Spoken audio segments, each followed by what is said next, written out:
Hi there, it's Elizabeth here again, and today I'm talking about ClassDojo.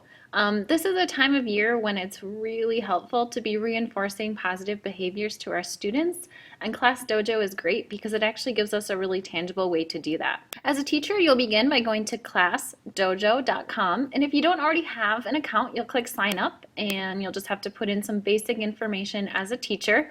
I already have an account, so I'm going to go ahead and log in. Alright, so here I am logged into ClassDojo, and when you first log in, you'll see you have a demo class here that you can look through for example purposes. When you're ready to begin though, you as a teacher will start creating your own classes. Now there's a few ways you could do this. If you just have a few kids in class that you want to target for behaviors, either to positively reinforce or to let them know in a subtle way when they're displaying behaviors that you don't think are acceptable, maybe you create groups, or maybe you create one for your entire class. So to do that, I'm going to go ahead and click Add a Class, and you can designate what grade it is. You can choose a subject if you want to, though you don't have to. I'm going to call this one First Hour Miss Nelson. I'm adding my name there because if multiple teachers are using ClassDojo with that student, it will help them to see your name and realize that it's coming from you. At the next step, we need to, as teachers, enter the students' names. Now, there's two ways you can do that. I can manually enter their name, so, John Johnson, and then hit enter. Or I can also go to copy and paste a list, which can be, a lot easier. One suggestion for those of you in Spring Lake Park, teachers that I work with, if you go to campus and you create a blank spreadsheet, you can copy and paste the names directly from that. So if you want to add all your students, no, you don't need to manually type 150 names. You can copy and paste those from a blank spreadsheet. Ask me if you have questions about that. For this purpose, I'm not going to do that though. I'm just going to add a couple of example students. Alright, so now the next step is to customize behaviors. So the way that ClassDojo works is I give students little +1s or props for demonstrating behaviors that I either want to reinforce, or in the needs work category, behaviors that I want to cue to students I don't think are acceptable. Oftentimes we know kids who display these behaviors may not even realize they're displaying them. So for example, if I have students who are having trouble with blurting, I can give them that little cue that they blurted. It's kind of a cue to them to remind themselves like, oh yeah, I need to remember to raise my hand. Alright, so you as the teacher can customize what these little cues are. ClassDojo has some that are already here. If you don't want that category, you can click on it and you can choose to delete it. You can change the name of it. If you want to add your own, you can add your own. You can name it Good Cooperation. And you can choose, a little symbol or picture to go along with it. Same thing with the needs work. There are several that are here already, so if you want to cue, when your kids forget their homework, if they're behaving off task, or if you want to get more specific about the off task behaviors, like I said, blurting out of turn. Maybe you want to add one related to using iPad inappropriately. Okay, so once you feel comfortable with the number of behaviors that you've added, you can always go back and adjust them, change them, add more later, take them away. But once I'm ready, I'm going to go ahead and click Save. Now the next thing I need to do for my classes is that I need to give them a code so that they're able to enroll with ClassDojo. I'm going to do that by going ahead and clicking Print Codes. And what that's going to do is it's going to save a PDF to my computer that I'm able to open up, and I can print to give out to the students. Now here's one note about this. It creates an entire page. The intention here is that you would send it home because parents can also log into ClassDojo, create an account, and if they put in this code, they can actually see the behavior reports that you also see. So they can see the behavior reports for their student. If that's something you're interested, I suppose you can go ahead and print this out. If you just want the kids in your class logging into ClassDojo, then what I would suggest is print more than one per page, and I'll show you how to do that. You're going to save this or go to print, and you're going to open PDF and preview. And then when you go to File and Print, you can select up to 4, I would say maybe 4 copies per page. You'll want to choose scale to fit, and then it'll give you smaller ones that you can print out to your students. So if you have several students in class, you don't have to print out a full sheet for each of them.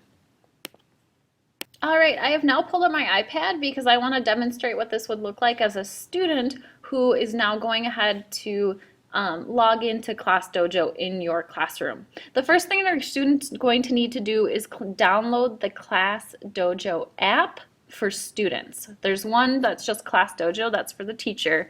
The other one is ClassDojo for students. So as a student, I would open this up.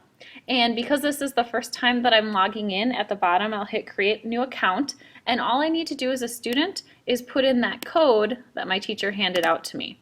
Alright, once it's entered, I'll go ahead and click go. And I can choose a username. I would suggest telling your students to use their MyPanthers username. So I'm just pretending here. They can create some kind of password of their own. Of course, encourage them to choose something that they will remember. And once they're registered, they are good to go. Now, the place that students will most likely go to in order to see what you said about their behaviors is check reports. That's the place they're going to go to most often. So what I'm going to do is I'm going to now flip back and pretend that I'm the teacher. Okay? So as a teacher, I imagine this working as you are circulating the classroom on your iPad. On your ClassDojo app, the regular one, not the student one, you will log in. All right, and once I log in, I'm going to see the hours that I've created, or the different classes. So I'm going to click on first hour. We'll say that I'm in first hour, and I can go ahead and click start class. What I'm going to see is I'm going to see a little avatar for every single student in my classroom. I can also do this on my Mac, but again, I'm showing you on the iPad because I assume that you'll be kind of circulating around and seeing what students are doing.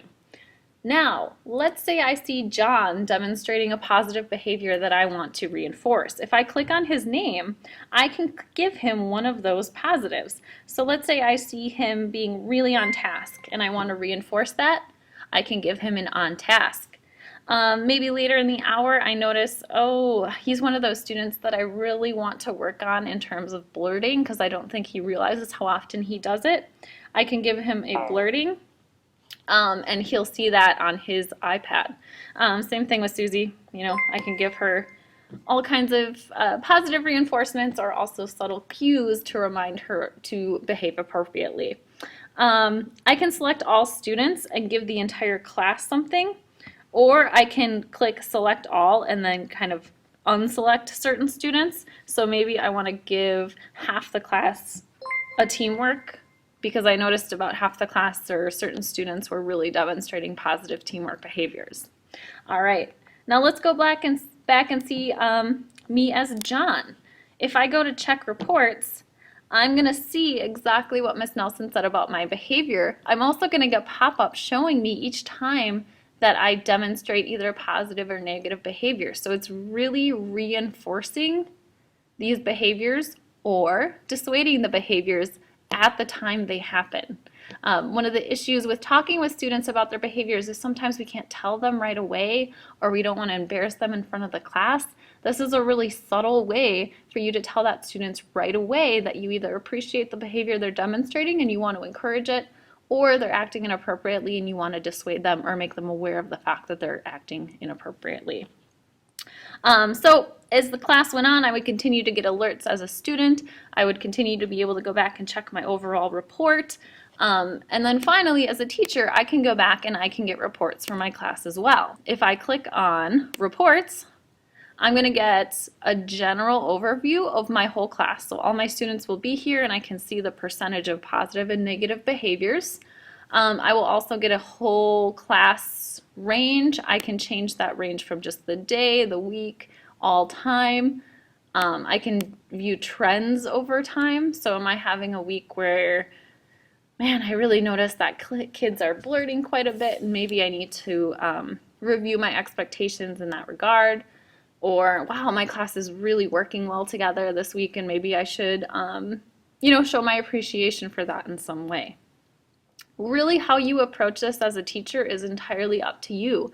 Again, I envision some teachers may focus on small groups of students. I envision some teachers may look at this as something they would do with their entire class and potentially tie certain incentives to positive behavior.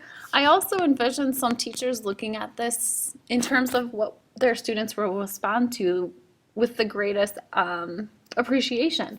Some teachers may choose to only give out positive cues, for example, to really drive home that reinforcement of positive behavior.